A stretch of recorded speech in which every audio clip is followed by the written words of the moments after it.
mês de junho, além de ser conhecido pelas tradicionais festas juninas, também é um mês da conscientização sobre a necessidade e a importância da doação de sangue.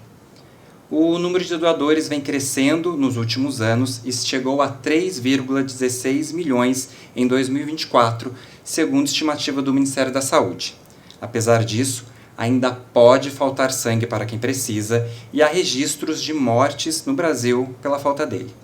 E sobre a campanha do Junho Vermelho, o Passos Unital conversa com a nossa personagem, a pequena e forte estudante Bianca Campos Assis. Bianca, seja muito bem-vinda. Oi, obrigada. Aqui também o pai dela está com a gente, vai conversar, falar sobre a Bianca, o metalúrgico Jorge Abraão Assis Neto. Obrigado por estar aqui com a gente. Obrigado pelo convite. E também a médica hematologista, diretora aqui do Hemonúcleo de Taubaté, também professora Geisa Mello. Professora, muito obrigado por aceitar o convite. Eu que agradeço pela oportunidade de falar desse assunto. Então vamos lá, como a gente conversa sempre aqui com a nossa personagem, a Bibi. Bibi, você é trigêmea, né? Já veio? Sou trigêmea, tenho 2 irmãos, chama Fábio e outra se chama Ariela. Sim, e você veio com uma alteração cromossômica. Você pode explicar para a gente um pouco dessa alteração? Você tem esse conhecimento? Pelo que eu me lembro, pelo que os médicos falaram, foi entre o cromossomo 2 e 9 que teve uma pequena diferença na minha coluna. Daí... O Sr. Jorge, o senhor pode falar para a gente como... Isso. Como... É uma translocação entre o cromossomo 2 e o cromossomo 9, que quebraram as perninhas, os pares de cromossomo, e colou um no outro, dando no primeiro momento ali da vida dela essas más formações ósseas que ela fez o uso de cadeira de roda. O senhor lembra como foi o diagnóstico? É um pouco demorado. Primeiro teve uma alteração, teste do pezinho, depois foi refeito e depois tivemos que procurar. Primeiramente saiu no cariótipo essa quebra de cromossomo. Depois nós começamos a investigar mais a fundo ao passar dos anos ali, nos primeiros anos de vida dela. É você, Bianca. Bem novinha, Essa recém-nascida. é a primeira imagem dela. Olha lá, batismo. todo mundo. Coisa mais linda. E aí, todo mundo no carro. Já enche o carro, a família já enche o carro, né? Já é o suficiente. Com 4 anos, a sua família descobriu que você tinha um problema na medula. Vocês podem, por favor, me ajudar com o nome dessa doença? Uma mielodisplasia com citopenia refratária. Professora, a senhora pode explicar pra gente sobre essa doença? A senhora sabe o que é? Na verdade, a mielodisplasia é uma síndrome, né? Então, são várias doenças, normalmente por conta de alteração gênica mesmo, e vão se manifestar de várias formas, né? Com anemia, com defesa baixa, às vezes com plaqueta baixa. E ela aparece lá na medula óssea, que é onde produz o sangue. Então, a gente está falando mesmo de uma doença de sangue. Isso, uma doença hematológica. E ela é comum em crianças de 4 anos? Não é uma doença comum na infância, é uma doença mais dos idosos, né? Mas talvez pela condição de já ter uma alteração ali gênica, né? Pode ter facilitado. Foi a partir daí que você começou a precisar de sangue, Bibi? Você pode contar pra gente? Você lembra de alguma coisa? Você lembra dessa fase, dessa época? Eu lembro que eu não ia tanto para a escola, eu faltava, e aí eu ia lá em São José, né, com a doação todos os dias praticamente, a gente ia lá, tirava sangue, daí depois a gente recebia o resultado, né, e daí quando saía a gente ia correndo pro hospital, né, para a doação de medula e a doação de plaqueta também. Peraí, você recebia o sangue em São José? Aham, Isso. lá em São José. Nessa época, nossa família era assistido, que foi assim, a gente passou por toda uma trajetória. Não é tão simples assim diagnosticar essas doenças. Passamos no primeiro momento pelo hospital AC Camargo, daí teve uma indicação, depois que fez alguns exames, que daí a médica, a doutora Priscila Sayuri, no primeiro momento, indicou um especialista que ela tinha feito pós-graduação, alguma coisa assim, que chamava-se Dr. Luiz Fernando Lopes, que foi até uma história bem legal, que ele é um médico formado em Taubaté e ele já foi diretor do GAC em São José, e hoje ele é diretor do Infanto Juvenil em Barretos. Então, eu comecei a pesquisa no Google lá, dei um Google e fui atrás dele. Daí depois que eu encontrei ele, nós fomos no total 7 vezes a Barretos nessa trajetória. E daí nesse primeiro momento, ela teve o diagnóstico, ia sendo reavaliado de 6 em 6 meses, porém o prognóstico dela foi piorando a cada período. E daí nós não tínhamos quem atendesse a gente em caso de intercorrência, urgência e emergência. Daí foi quando entrou o GAC. E daí todas as emergências que ela começou a desenvolver as infecções de repetições, a gente tinha que correr no GAC. Daí a gente tinha um protocolo semanal. Colhia o exame de manhã. Daí no final do dia, o Laboratório Mil, que é outra equipe fantástica que também acolheu a gente nessa trajetória, soltava o resultado, daí dava lá, séries, tá tudo baixo. Interna no GAC. Daí a gente ia pro GAC, internava, daí tomava sangue, tomava plaquetas. Internava para transfusão? Isso. Toda semana? Praticamente sim. Nossa, bastante então. Foi, com o passar do tempo, foi aumentando a frequência que ela internava. Entendeu? Ao passar do tempo. No primeiro momento não, mas ao passar do tempo sim. A gente também tem um VT da fase. Como foi esse tratamento além da doação de sangue? Foi muito difícil. No primeiro momento a gente fez a pesquisa lá, que daí propôs de fazer o transplante e tudo. A gente chegou a fazer a pesquisa, nenhum de nós 5, os irmãos, o pai, a mãe, era compatível a ela para poder fazer o transplante. Daí foi quando eu pensei na ideia de montar a página e a gente começou a fazer esse trabalho todo de conscientização, de doação de sangue, do cadastro doador de medula óssea, e começamos essa batalha aí. Então o transplante dela é muito parecido com quem tem leucemia, professor? É o mesmo tipo de procedimento? Seca a medula? Bem parecido isso. Aí depois vem com a medula nova tratada. Isso. Até por isso cai o cabelo. A gente teve uma experiência bem bacana também, que esse Dr. Marcelo, no primeiro momento, por Barretos, nós tivemos uma indicação para fazer o transplante, se eu não me engano, em Curitiba, que era o centro voltado a essa área de genética. E o Dr. Marcelo falou assim, sua família não pode ir lá, porque vocês têm trigêmeos, eu conheço a realidade de vocês vão mudar a sua vida da noite para o dia. Eu vou num congresso de oncologia e vou ver se eu descubro alguma coisa para te ajudar.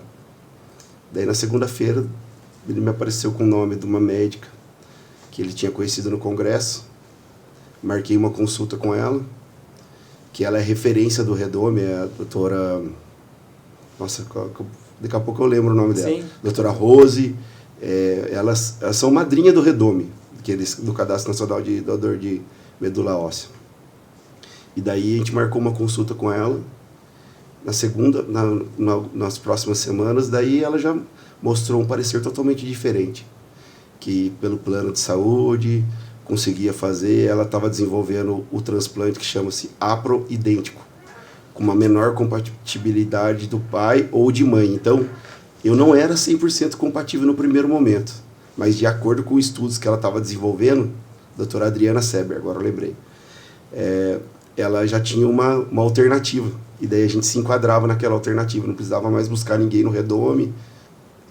Eu, a mãe, já era 50%.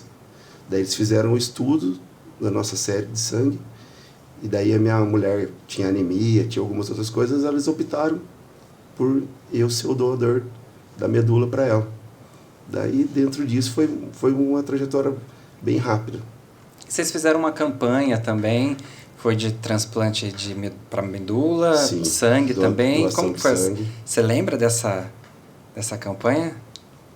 Eu só lembro que a gente postava algumas coisas no Facebook, né? Meu pai criou a página para ajudar, e também para ajudar outras pessoas também.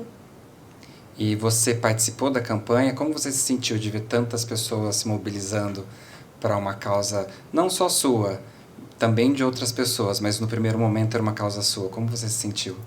Aí eu me senti realizada, porque foi foi um poder de Deus, né? Mover tanta gente. É, Muito bom. A gente tem aqui a Marina Rita Lemos, ela é aluna de jornalismo e ela tem uma pergunta. E eu queria saber quais são as doenças que mais precisam de doação de sangue. As doenças hematológicas, né, são as principais, mas todos os tipos de cânceres, durante o tratamento, seja com quimioterapia, com radioterapia, sempre precisam também bastante. Também tem as situações mais pontuais, né, de acidente, trauma, pessoas que têm sangramento, também são situações que precisam bastante.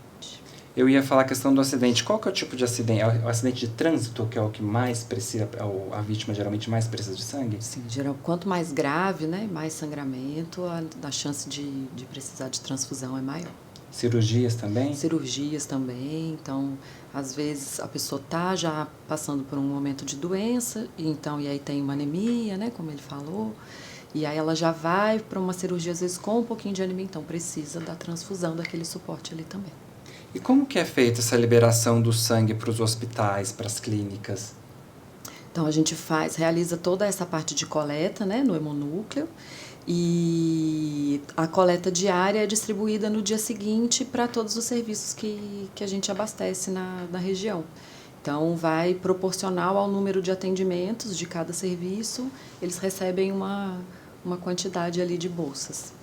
Pode acontecer do hospital fazer contato com vocês, sei lá, um acidente muito grande envolvendo várias vítimas? Sim, sempre acontece. Então, essa é a rotina, né? Liberar um pouco de sangue ali, e a gente sempre mantém um pouquinho guardado para uma emergência, para situações de emergência. Então, a gente atende, na verdade, os hospitais 24 horas. Então, a qualquer momento, qualquer coisa fora da rotina que aconteceu e eles precisem, eles vão lá buscar qualquer hora do dia. Para a gente não esquecer, a gente estava conversando antes do início da gravação, que apesar desse dado do Ministério da Saúde, do aumento na doação, a senhora falou que a realidade de Taubaté não é bem essa. A senhora pode comentar? A gente tem bastante doadores novos todos os meses, e aí pegando o gancho da Bianca, então o que mais estimula as pessoas a doarem é quando elas acabam conhecendo um caso, uma pessoa que está precisando. Então isso é o que a gente mais observa lá. Então, tem sempre as pessoas que nunca doaram e vão pela primeira vez, tem aqueles que sempre vão, que a gente chama que são os doadores de repetição, que são nossos amigos, nossos parceiros que sempre estão lá, sempre que podem doar. E tem aqueles que vão, às vezes param, depois voltam de novo. Mas a gente não chega a ter falta, mas a gente precisava para trabalhar com mais tranquilidade que aumentasse um pouquinho mais esse número ainda. Então, esse tipo de ação que foi feito para a Bibi é muito importante, de fato, tem muito resultado. Sim, é o que mais, porque eu vejo que no dia a dia as pessoas elas não pensam em doar sangue, né? Tá trabalhando, estudando, tá levando sua vida, então não passa pela cabeça delas, né? Uma coisa assim, não, tá longe da minha realidade, né?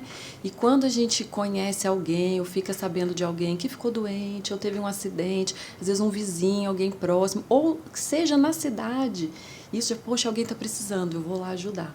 E aí é quando a gente mais recebe pessoas mesmo. O brasileiro tem um bom coração, né? Sim, tem que pegar ali, né? Tem que ter uma emoção. Tá certo. A gente tem mais uma pergunta da Mariana Nader, ela é estudante. Eu saber quais são os pré-requisitos para poder doar sangue. É muito simples. Você precisa ser maior de idade. A partir dos 16 anos pode doar, com autorização de um responsável também, até os 70 anos. E, assim, a condição básica é que você tem que estar bem de saúde, para que a doação não seja prejudicial para quem está doando, né? Então, sempre a segurança de quem está doando e de quem vai receber. Então, tem que estar numa condição boa de saúde naquele momento, não ter passado por procedimento cirúrgico, algo do tipo, não estar fazendo tratamentos mais sérios. Então, tá bem de saúde, se alimentou bem, dormiu bem naquela noite, pode ir lá doar sangue. A gente tem mais uma pergunta, que é da Camille Macedo, ela é aluna também do curso de jornalismo. Gostaria de saber quais os tipos de sangue mais precisam ser doados. Tem isso, doutora? Ou é um mito? Não, a gente precisa de todos, né? Então, a gente precisa do sangue na mesma frequência que ele acontece na população. Então, na população, a gente tem mais pessoas que são A positivo. Então, o A positivo é sempre aquele que a gente precisa mais. O O negativo é o mais almejado, porque a gente pode acabar usando nessas situações de emergência. Então, quando chega alguém muito grave, às vezes não dá tempo de ver qual é o tipo de sangue daquela pessoa, então a gente pode usar o O negativo, que é compatível com todo mundo. Então, o O ele é o mais almejado, mas a gente precisa ir igual de todos os tipos. Jorge, depois da campanha da Bibi, você percebeu que as pessoas começaram a doar sangue, até a sua família mesmo, os amigos? Então, eu sou uma prova viva, né? Eu sou doador agora, sempre quando cai a mensaginha ali, eu me organizo e vou lá fazer a minha doação. E o que é um fato engraçado que ela falou da idade, como o pessoal a rede de apoio nossa ali era o pessoal dos 70 a mais, eles não conseguiram doar na época que a gente mais precisou. Mas nossa campanha foi bem bacana, o pessoal se motivou, até mesmo, por exemplo, tem alguns sábados que o Hemonúcleo atende, daí a gente negociava com o pessoal com relação ao Cadastro Nacional de Doadores de Medula, que a gente conscientizava também, que é um gancho que a gente que passou por isso, pede a colaboração, você vai lá doar, eles oferecem também no Hemonúcleo, isso é importante, mas não deixa de fazer o cadastro lá, que a nossa família precisou, é importante. A probabilidade de aparecer alguém compatível é muito difícil, mas você pode salvar a vida de alguém. Daí a gente também pega essa deixa aí para complementar. Aqui no Núcleo de Taubaté está fazendo a coleta de medula? Sim, a gente também? faz o cadastro, né, a coleta do HLA e o cadastro para doação de medula óssea para o Banco Nacional. É porque quando eu fui, me manifestei para ser doador de medula, eu tive que ir para Campinas. Mas há muito tempo. A gente faz sim, todos os dias, diariamente. Às vezes a gente faz campanhas externas também para cadastro de doador de medula óssea. Então, eu fui lá e fiz a doação. A gente vai ver um vídeo agora do passo a passo de como é feito o processo. E hoje eu vim até o Núcleo de Taubaté, acompanhado do Henrique, o repórter cinematográfico, para mostrar para vocês as etapas e os processos da doação de sangue. E quem vai fazer esse processo sou eu. Vem com a gente. A primeira etapa é aqui com o Sr. Benedito. Ele me entrega uma senha. Obrigado, Sr. Benedito. Você senta e com essa senha eu vou aguardar para me chamarem para o cadastro. Agora eu vou para a segunda etapa, que é aqui com o Bruno, que é o cadastro. Já separei o meu documento e a gente vai começar a fazer o cadastro para dar início à doação. Agora é pré-criado. O documento vai pedir de novo, é só guardar aquele de volta. Tá bom. Obrigado, viu? Cadastro feito, eu fui orientado a tomar 2 copos d'água. Agora eu vou esperar mais um pouquinho para a entrevista antes da doação. Mas antes, eu tive de fazer aferição de pressão e temperatura. Próxima etapa é aqui com a Priscila, é a parte da entrevista, mas ela é sigilosa, então vocês vão esperar um pouquinho e eu já volto.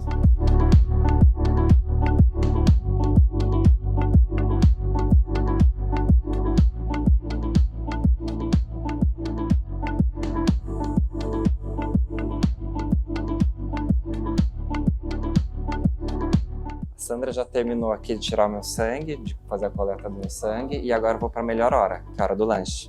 Vem comigo. Terminada a coleta do meu sangue, eu não posso baixar a blusa ainda porque pode ter sangramento. Daqui 30 dias eu venho buscar minha carteirinha com o resultado dos exames. Se caso tem alguma divergência, algum problema, eles me ligam e eu venho aqui para saber o que aconteceu. E hoje também eu não posso fazer exercício físico. E eu vou contar uma coisa para vocês, não é mentira. Não doeu. Tchau, tchau. Você sabia que era assim, Bibi? Sabia. Que eram todos esses passos? Sabia, eu já vi o meu pai doando, já me mandou foto, já gravou vídeo de doação. Você já acompanhou então? Já. É bem seguro, é um sistema bem robusto, né? Sim. É isso, a gente precisa dar segurança, né, para as duas pontas. Isso que eu ia falar, é um sistema bem robusto tanto para quem doa, tanto para quem vai receber. Para quem recebe. Eu me senti bem seguro, até na entrevista falei, não, porque são várias perguntas sobre você, né, como você se sente. Eu falei, não, eu estou me sentindo muito bem, porque eu senti essa preocupação. Tanto ele se preocupa tanto com quem recebe quanto com quem está indo doar. Doutora, antes de eu, só para continuar essa parte de doação, eu tinha uma pergunta lá da parte de receptação de quem recebe o sangue. Pode acontecer de uma pessoa precisar de sangue todo dia? Qual que é a frequência maior que a senhora já viu uma pessoa precisar? Normalmente é o que a Bianca contou pra gente, pelo menos uma, às vezes 2 vezes na semana, em doenças crônicas, assim como a dela, né? Doenças progressivas, é mais ou menos o máximo que a gente observa. 2 bolsas por semana? Aí varia muito, às vezes 1, às vezes 2, depende muito. Entendi. Numa situação cirúrgica, pode até quantas bolsas? Em situações cirúrgicas, a gente pode até ter que começar do zero. Pode ter perda sanguínea muito grande, fazer 5, 10 unidades. Nossa. Se a pessoa tem um sangramento muito grande, então a gente tem que ir repondo ali tudo que ela está perdendo. Voltando para a questão da doação, e também a gente já entra numa discussão da quantidade de sangue que vai, eu tive a impressão de ter bastante gente naquele dia. Lá no Hemonúcleo, me deu essa sensação. Apesar de ser tudo muito rápido, deu a sensação de ter bastante gente. É isso mesmo? Tem dia que demora mais, tem dia que demora menos? Tem bastante. Então, o movimento ele é muito variável, né? Então, tem momentos que a gente tem bastante doação. Então, normalmente, quando tem um caso, alguma coisa acontecendo que mobiliza as pessoas, então a gente tem um fluxo maior. E agora, essa época que a gente está, é uma época muito complicada, que é uma época de inverno, tem muita gente doente. Agora a gente está passando por uma quantidade grande de casos de influenza, de gripe, de pneumonia. Então, são mais pessoas doentes que não podem ir doar sangue. Então, o fluxo é bem variável. Tem algum dia da semana que seja mais tranquilo? O meio da semana costuma ser mais tranquilo. Terça, quarta e quinta é bem tranquilo. Sextas e sábados são o dia que a gente tem mais movimento. Sim. Eu queria falar uma questão de lei, que o trabalhador, ele tem, no dia que ele doa, ele tem aquele dia de descanso. Isso. É um dia. Isso, o dia da doação. A senhora acredita, se aumentasse, tivesse a possibilidade de 2 dias, poderia ter esse aumento? Porque eu, por exemplo, depois que eu doei, eu estava em horário de trabalho, mas eu me senti meio fraco, não fraco, mas eu não fiquei 100% não. E eu acredito que talvez possa ser que se aumentasse a possibilidade de 2 vezes no ano. É bem variável, então costuma ter uma variação municipal, estadual. Então tem empresas que não limitam. Tem a limitação da própria doação, né? Mulheres podem doar até 3 vezes no ano e homem 4. Então, a maioria das empresas acaba aceitando e tem alguns serviços que realmente limitam a 1 ou 2 vezes no ano. Mas a maioria acaba acatando que o dia da doação é um dia de descanso, porque você tira um volume razoável ali, né? No dia seguinte, normalmente, já está tudo bem. Eu acho que eu me expressei mal. Eu não me senti mal. Mas eu também não me senti 100%. Dependendo do seu trabalho, se for fazer um esforço físico, né, alguma coisa assim, é melhor resguardar esse dia. A experiência que eu tenho de doador, e eu normalmente, todas as vezes que eu doei, eu nunca peguei meu dia. E daí, como o Hemonúcleo tem um horário estendido, eu trabalho até às 15. E daí eu saio 15, passo lá, dou o sangue e vou embora. Então, isso que é interessante também, ainda bem, Sr. Jorge, o senhor falou disso, as pessoas acham que elas têm que ir de manhã, como se fosse tirar sangue. Inclusive, eu gostaria de mostrar o lance do exemplo, como você falou, o que arrasta, né? Porque eu principalmente levando dessa parte da pesquisa, da entrevista, da pessoa que recebe o sangue, eu acho que a pessoa tem que estar plenamente consciente naquele ato, não porque me incomoda da pessoa falar assim, não, ela vai lá porque ela vai ganhar o dia de trabalho. Como um pai que necessitou para salvar a vida do filho, se tiver alguma coisa que ele respondeu ali, ficou na dúvida no questionário, a pessoa que vai receber o sangue pode atrapalhar, entendeu? A pessoa. Sim, sim. Nesse aspecto. Agora, não, vai de coração, que uma bolsa salva até 4 pessoas. Tem o exemplo da Bianca, tem exemplo de outras pessoas que precisam, um ente querido numa hora de uma cirurgia, que os hospitais também fazem a campanha, fulano, você vai fazer uma cirurgia, arruma 3, 4 pessoas, vai ao Hemonúcleo e faz a doação. por esse lado. Porque às vezes, de fato, me incomoda a pessoa pensar que ela vai ganhar o dia de trabalho para doar, entendeu? Vamos dizer assim. Porque a pessoa que vai receber, a gente tem que pensar que ela pode não estar com a saúde 100%, né?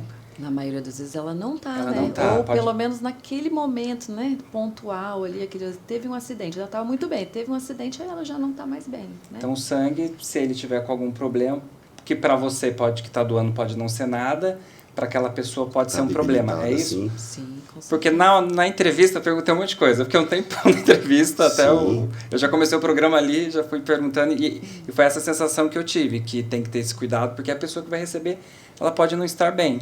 Via de regra é uma pessoa que está num momento delicado, né? Então Sim. a gente tem que ter muito cuidado. E para quem está doando também, né? Não pode se expor a um risco de que a doação seja ruim para ela, né? Mas isso é relembrar que então a pessoa não precisa acordar, tomar café e ir para lá. Ela pode trabalhar, sair às 3 e ir para o hemonúcleo que não tem problema nenhum. Nenhum, pode ir qualquer hora do dia, não precisa estar em jejum, pode ir tranquilamente. É até melhor não ir em jejum. A gente pede, se a pessoa chega lá em jejum, a gente encaminha ela para fazer um lanchinho. Não, um lanchinho é ótimo. É uma delícia. É ótimo. Eu adorei o lanchinho. Bibi, fala pra gente, depois de toda essa luta que você teve, como você tá hoje? Eu tô bem depois de 7 anos de transplante. Tô indo pra escola todos os dias, estudo normal, tá tudo normal, minha vida voltou ao normal. Pode colocar o VT da Bibi, por favor. Ah lá, Bibi, dando um rolê na praia. Você pode falar pra gente onde você tava? Eu tava em Ubatuba, Você lembra da praia? eu lembro, Batumirim. Mas você tá sozinha assim, entrando na praia? Não, minha mãe tá me gravando. Sua mãe que tá te gravando? Tá. Porque você é bem independente, deu pra ver ali. Bem independente. E hoje você não tem mais necessidade de sangue? Não. Só vou lá no Seus dois irmãos? O nome deles? Fábio e Ariela. Fabi e Arela. Uma vida adaptada, porém muito boa, né? Sim, As colegas da escola. Aí também. E você faz o controle da doença que você teve, ou hoje já não precisa mais fazer controle? eu vou uma vez ao ano em São Paulo para fazer exame de rotina. É que, na verdade, vamos dizer assim, por causa que ela fez rádio, daí faz um acompanhamento, agora está aumentando o prazo, né? Para ver se todo esse processo, e eles falam de ter alguma doença do enxerto contra hospedeiro, para estar bem no início, se ela tiver algum tipo de sinal de rejeição, já para poder rastrear e para poder cuidar. Mas desde quando ela fez, ela não teve nenhum tipo de rejeição, o transplante dela transcorreu super bem, daí só foi tocando. Extremamente saudável, né? Assim, gente, extremamente saudável. Adorei. Professor, os pacientes que precisam de sangue, eles conseguem ter uma vida com suporte mínimo ou às vezes não precisam de suporte nenhum? Tem alguns que precisam de sangue com mais frequência. Como que é o suporte dessas pessoas? Então, depende muito, né, da doença que está por trás. Então, nas situações pontuais, receber o sangue ali, né, resolveu aquele problema que aconteceu naquele momento, não requer mais nenhum cuidado. Algumas situações,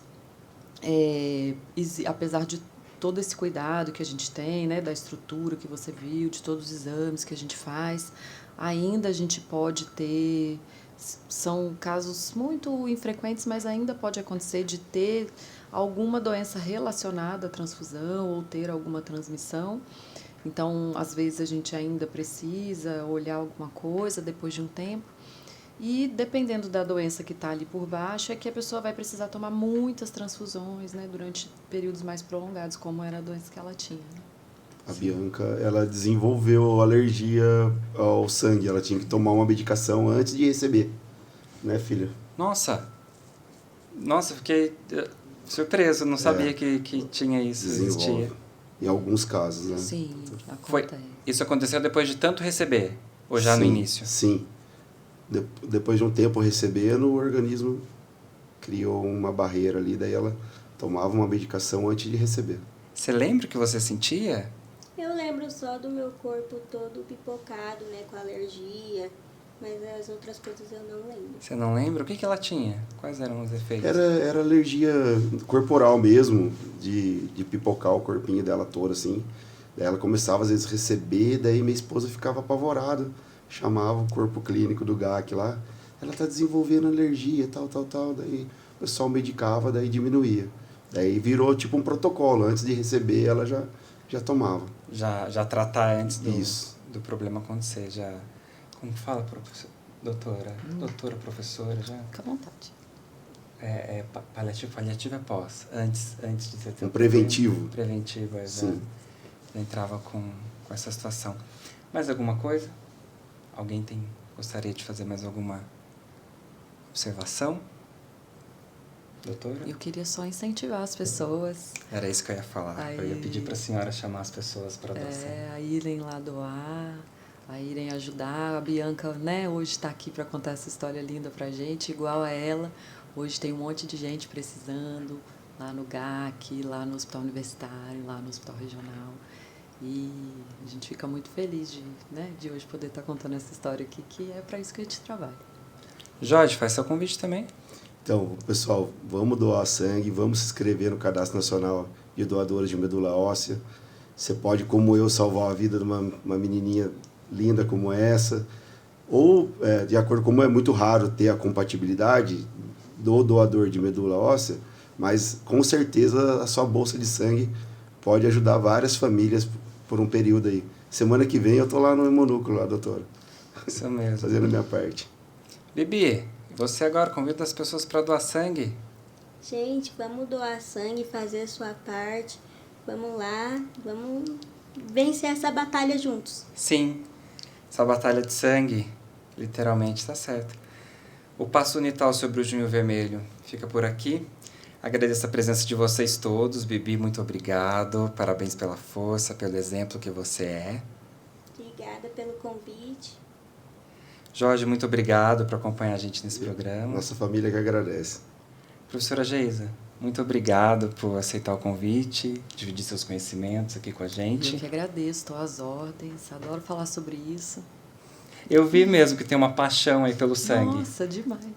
E eu fiquei apaixonado também no dia que eu fui doar, porque eu comecei a fazer várias perguntas para A equipe pra entrevistadora. toda apaixonada lá e contagia mesmo. E quando ela começou a me explicar sobre o sangue, é apaixonante mesmo, é muita informação, é muito detalhe. A gente é muito orgulhoso do trabalho que a gente faz lá. Sim, e agradeço também a vocês que mais uma vez acompanharam o Passo Unital. Bibi, deixa uma mensagem pra gente, para as pessoas, sabe, para elas souberem o quanto é importante doar sangue, quanto é importante participar dessa ação social. Gente, isso salva uma vida, isso salva a vida de todo mundo. Doar sangue é uma parte muito importante, né? Nosso organismo funciona por causa do sangue, da plaqueta, tudo. E é isso. E um simples gesto pode salvar Pode chamar. 4 vidas. É.